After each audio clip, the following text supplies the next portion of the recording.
क्या हाल है दोस्तों। आज हम गोता लगाने वाले हैं एक ऐसी कहानी में जो आपको अपनी सांसें थामने पर मजबूर कर देगी।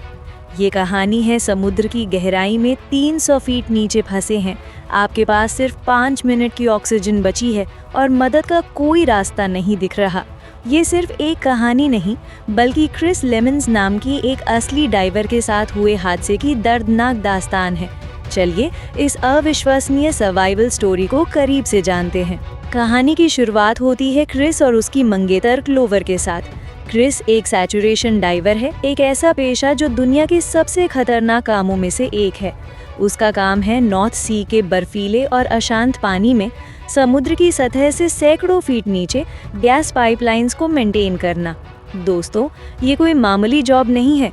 अपने अगले मिशन पर जाने से ठीक पहले क्रिस अपने मंगेतर को यकीन दिलाता है कि सब कुछ ठीक होगा।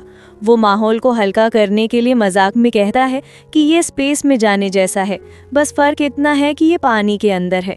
लेकिन दोनों जानते हैं कि ये मजाक कितना खोखला है। माहौल थोड़ा इमोशनल है क्योंकि वो दोनों अगले 1 महीने के लिए एक दूसरे से पूरी तरह कट जाने वाले हैं। जहाज पर पहुंचकर क्रिस अपने पुराने दोस्त डंकन से मिलता है, जो इस फील्ड का एक तरह से बादशाह माना जाता है। बातों बातों में डंकन उसे एक चौंकाने वाली खबर देता है कि ये उसका आखिरी मिशन है, क्योंकि कंपनी उसे रिटायर कर रही है। ये सुनकर क्रिस को एक झटका सा लगता है। इसका मतलब था कि ये उन दोनों की साथ में आखिरी डाइव होगी। टीम में एक नया सदस्य भी है, डेव। वो थोड़ा चुप और रिजर्व रहने वाला इंसान है, लेकिन अपने काम में माहिर है। जहाज के कैप्टन की एक संक्षिप्त ब्रीफिंग के बाद सभी डाइवर्स अगले 28 दिनों के लिए अपने टिन के डिब्बों यानी प्रेशर चेम्बर्स में चले जाते हैं। दरवाजा बंद होने की भारी गूंजती हुई आवाज के साथ ही उनका बाहरी दुनिया से संपर्क पूरी तरह टूट जाता है। अंदर का माहौल बेहद क्लॉस्ट्रोफोबिक है, लेकिन ये लोग इसके आदी हो चुके हैं। गैस के फुफकारने की एक तेज आवाज के साथ चेंबर को धीरे धीरे प्रेशराइज किया जाता है, ताकि उनके शरीर समुद्र की गहराई के भयानक दबाव को झेलने के लिए तैयार हो सकें। कंट्रोल रूम से एक आवाज आती है जो इस काम के खतरे को साफ बयां करती है। अगर तुम डीकम्प्रेशन से पहले अपने चेंबर से बाहर निकल गए तो ये गैस जो तुम्हारे शरीर में घुस रही है वो इतनी तेजी से फैलेगी कि तुम्हारे शरीर के चीथड़े उड़ जाएंगे। ये एक खतरनाक सच्चाई है जिसके साए में ये लोग हर पल जीते हैं। कुछ हंसी मजाक और पुरानी यादों के बीच टीम अपने पहले डाइव की तैयारी करती है। टीम ए, जिसमें डंकन, क्रिस और डेव हैं, की बारी सबसे पहले आती है। तीनों डाइवर्स डाइविंग बेल में घुसते हैं। ये एक छोटी सी कैप्सूल जैसी जगह है जो उन्हें समुद्र के उस अंधेरे हिस्से तक ले जाएगी जहां सूरज की रोशनी कभी नहीं पहुंचती। प्लान के मुताबिक डंकन बेल के अंदर रहकर क्रिस और डेव की नाभि रेखा को मॉनिटर करेगा। दोस्तों, ये नाभि रेखा ही उनकी लाइफलाइन है, जिससे उन्हें सांस लेने वाली गैस, कम्युनिकेशन और शरीर को गर्म रखने के लिए गर्म पानी मिलता है। क्रिस और डेव का काम समुद्र तल पर एक विशाल गैस मैनिफोल्ड पर कुछ जरूरी मरम्मत करना है। बेल धीरे धीरे नीचे उतरती है और जल्द ही वो 300 फीट की गहराई पर पहुंच जाते हैं। यहाँ सिर्फ ठंड, दबाव और घना अंधेरा है। क्रिस और डेव बेल से बाहर निकलते हैं। उनके चारों ओर एक खामोश और अनजान दुनिया है। वो धीरे धीरे मैनिफोल्ड की तरफ बढ़ते हैं। सब कुछ बिल्कुल प्लान के मुताबिक चल रहा था। सतह पर मौसम भी काबू में था, लेकिन तभी कहानी में एक ऐसा भयानक मोड़ आता है जिसकी किसी ने कल्पना भी नहीं की थी। सतह पर मौजूद उनका जहाज, जो एक एडवांस्ड डायनामिक पोजिशनिंग सिस्टम के जरिए एक ही जगह पर स्थिर रहता था, अचानक खराब हो जाता है। ब्रिज पर एक जोरदार अलार्म बजता है। जहाज अपनी जगह से तेजी से खिसकने लगता है। नीचे डाइविंग बेल भी जहाज के साथ हिंसक रूप से खिंचने लगती है। डंकन चिल्लाकर क्रिस और डेव को तुरंत मैनिफोल्ड से बाहर निकलने के लिए कहता है। जहाज के खिसकने से उनकी नाभि रेखाओं में जबरदस्त तनाव बढ़ने लगता है। दोनों अपनी जान बचाने के लिए मैनिफोल्ड के ऊपर चढ़ने की कोशिश करते हैं ताकि उनकी जीवन रेखा किसी चीज में ना उलझे। डेव किसी तरह ऊपर चढ़ने में कामयाब हो जाता है, लेकिन क्रिस की नाभि रेखा एक स्टील के स्ट्रक्चर में बुरी तरह से फंस जाती है। उसे एहसास हो जाता है कि कुछ ही पलों में उसकी लाइफलाइन टूटने वाली है। डेव उसे तुरंत अपनी बैकअप एयर सप्लाई पर स्विच करने को कहता है, जिसमें सिर्फ 10 मिनट की इमरजेंसी ऑक्सीजन होती है। इससे पहले कि क्रिस कुछ समझ पाता, एक जोरदार दिल दहला देने वाले झटके के साथ उसकी नाभि रेखा टूट जाती है। एक पल में सब कुछ खत्म हो जाता है। क्रिस का जहाज से, उसकी टीम से और बाहरी दुनिया से हर तरह का कनेक्शन टूट जाता है। अब वो 300 फीट नीचे बर्फीले पानी के जानलेवा अंधेरे में बिल्कुल अकेला है और उसकी जिंदगी सिर्फ कुछ मिनटों की बची हुई गैस पर टिकी है। अब कहानी दो अलग अलग जगहों पर एक साथ चलती है। एक तरफ है क्रिस, जो समुद्र की सबसे निचले सतह पर मौत और जिंदगी के बीच अकेला झूल रहा है, और दूसरी तरफ है जहाज का पूरा क्रू, जो उसे बचाने के लिए वक्त से एक हारी हुई लड़ाई लड़ रहा है। जहाज के ब्रिज पर कैप्टन और फर्स्ट ऑफिसर के हाथ पांव फूले हुए हैं। डायनामिक पोजीशनिंग सिस्टम पूरी तरह से ऑफलाइन है और जहाज बिना किसी कंट्रोल के खतरनाक गैस पाइपलाइंस की तरफ बढ़ रहा है। वो इमरजेंसी एंकर भी नहीं डाल सकते हैं क्योंकि इससे कोई पाइपलाइन फट सकती है और एक भयानक पर्यावरणीय तबाही मच सकती है। कोई और रास्ता न देखकर कैप्टन और फर्स्ट ऑफिसर मैनुअली जहाज के थ्रस्टर्स को कंट्रोल करने का एक बेहद जोखिम भरा फैसला करते हैं। दोस्तों, ये एक ऐसा काम था जिसके लिए ये सिस्टम डिज़ाइन ही नहीं किया गया था। एक छोटी सी गलती पूरे जहाज को और उस पर सवार सभी लोगों को खतरे में डाल सकती थी। उनका एकमात्र मकसद किसी भी तरह जहाज को एक जगह पर रोकना था ताकि वो क्रिस की लोकेशन से और दूर न चले जाएं। हर पल कीमती था। हर एक सेकंड जो बीत रहा था क्रिस को मौत के और करीब ले जा रहा था। इसी बीच डेव किसी तरह अपनी नाभि रेखा के खिंचाव के सहारे डाइविंग बेल तक वापस पहुंच जाता है, जहां डंकन पहले से ही मौजूद है। दोनों पूरी तरह से बेबस हैं। उनका दोस्त नीचे फंसा है और वो चाहकर भी कुछ नहीं कर सकते। उनकी दुनिया उस छोटी सी बेल में सिमट कर रह गई थी। तभी एक और क्रू मेंबर, जो एक रिमोटली ऑपरेटेड व्हीकल को कंट्रोल कर रहा था, अपने सोनार पर क्रिस की लोकेशन ढूंढ निकालता है। आरओवी के कैमरे की मदद से वो क्रिस को देखते हैं। वो बेहोश हो चुका था। उसके अंग धीरे धीरे अकड़ रहे थे। डेव सुझाव देता है कि आरओवी के रोबोटिक पंजों से क्रिस को पकड़कर बेल तक लाया जाए, लेकिन कैप्टन इस आइडिया को तुरंत खारिज कर देता है। उसका कहना था कि आरओवी बहुत शक्तिशाली है और आमतौर पर इसका इस्तेमाल लाशें उठाने या भारी सामान के लिए किया जाता है। इस कोशिश में क्रिस की हड्डियां टूट सकती थी या उसे कोई और सीरियस इंजरी हो सकती थी। ये एक बहुत बड़ा रिस्क था। समय तेजी से निकल रहा था और उनके पास कोई और चारा नहीं बचा था। कैप्टन भारी मन से इस खतरनाक प्रयास के लिए इजाज़त दे देता है। अब सब कुछ आरओवी ऑपरेटर के कौशल पर निर्भर था।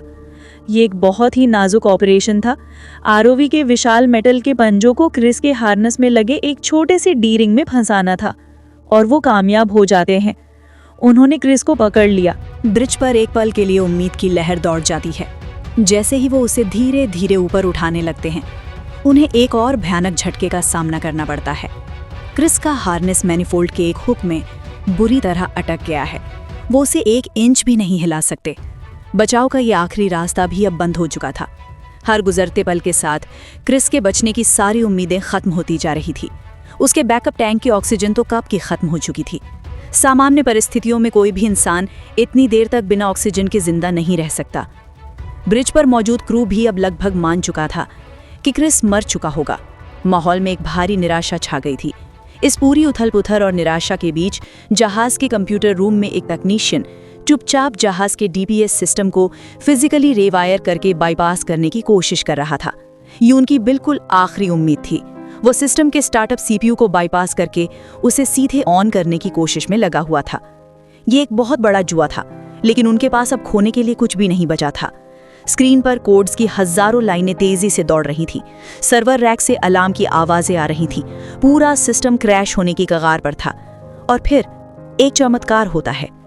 तकनीशियन चिल्लाता है, यस! डीपीएस सिस्टम फिर से ऑनलाइन आ जाता है। क्रू ने जहाज का कंट्रोल वापस पा लिया था। उन्होंने एक पल भी बर्बाद नहीं किया और तुरंत जहाज को वापस मैनिफोल्ड के ऊपर सटीक रूप से पोजीशन करना शुरू कर दिया। अब क्रिस को बचाने का सिर्फ एक ही तरीका बचा था। डेव को वापस नीचे जाना होगा। ये एक आत्मघाती मिशन जैसा था। तूफान अभी भी अपने चरम पर था और समुद्र की लहरें किसी भी चीज को निगल जाने को तैयार थीं। लेकिन डेव अपने दोस्त को बचाने के लिए, अपनी जान दांव पर लगाने के लिए पूरी तरह तैयार था। उसने डंकन से कहा, मैं दोनों डाइवर्स को खोना नहीं चाहता, जिसका अर्थ था कि वो खुद भी सुरक्षित वापस आएगा। डंकन ने जवाब दिया, कॉपी दैट। एक दोस्त की जान बचाने का ये आखिरी और सबसे खतरनाक अध्याय अब शुरू होने वाला था। डेव पूरी तैयारी के साथ एक बार फिर उस अंधेरे और ठंडे पानी में उतरता है। इस बार उसका मकसद सिर्फ काम करना नहीं था, बल्कि एक दोस्त की लगभग मरी हुई देह को मौत के मुंह से छीनकर वापस लाना था। उसके पास बहुत कम समय था। उसे क्रिस को ढूंढना था, उसे उस जिद्दी हुक से छुड़ाना था और उसे वापस डाइविंग बेल तक लाना था। जैसे ही डेव नीचे पहुंचता है, उसे क्रिस दिखाई देता है। वो बिल्कुल बेजान था, एक गुड़िया की तरह मैनीफोल्ड पर लटका हुआ था। वो उसे पकड़ता है और उसे हुक से छुड़ाने की जद्दोजहद शुरू करता है।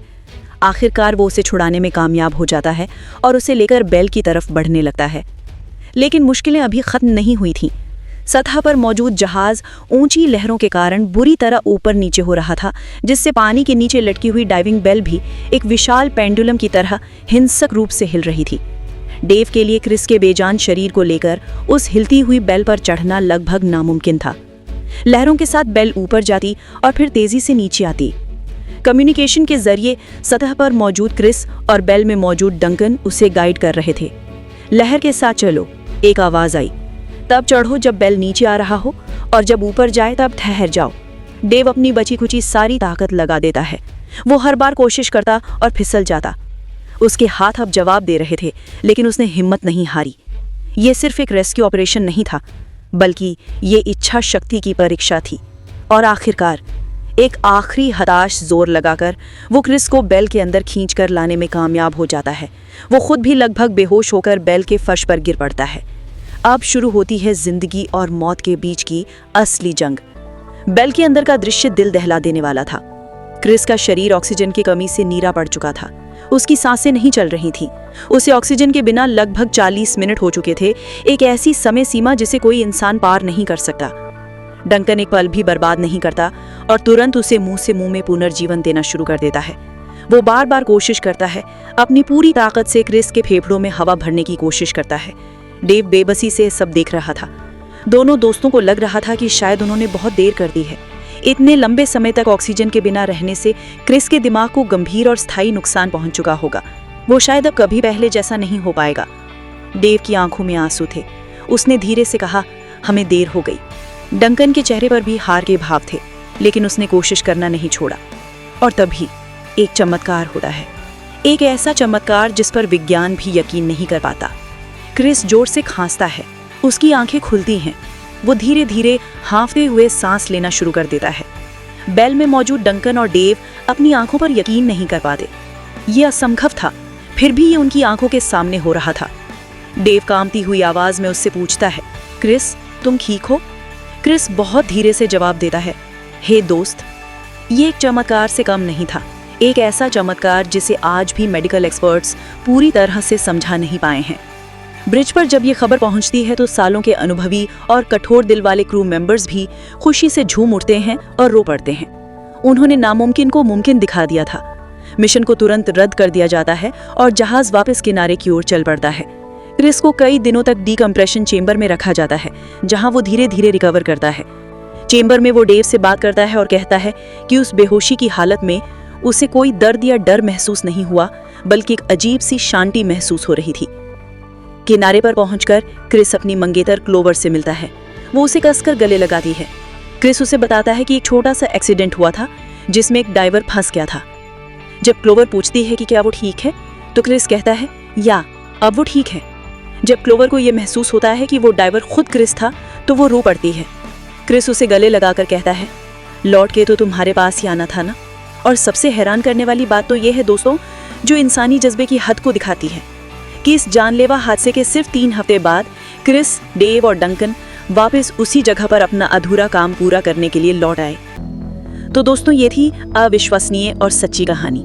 ये कहानी हमें सिर्फ एक सर्वाइवल की कहानी नहीं बताती, बल्कि ये इंसानी जज्बे, अटूट हिम्मत और सच्ची दोस्ती की ताकत को भी दिखाती है। ये हमें सिखाती है कि जब तक आखिरी सांस बाकी है, तब तक उम्मीद कभी नहीं छोड़नी चाहिए, और कभी कभी चमत्कार भी होते हैं। अगर आपको हमारा ये डिटेल्ड एक्सप्लेनेशन पसंद आया हो, तो इस वीडियो को लाइक दें, अपने दोस्तों के साथ शेयर करें, कमेंट्स करें, और हाँ, हमारे चैनल मूवी हिट एक्सप्लेन को सब्सक्राइब करना बिल्कुल मत भूलिएगा। मिलते हैं अगली वीडियो में अलग कहानी के साथ।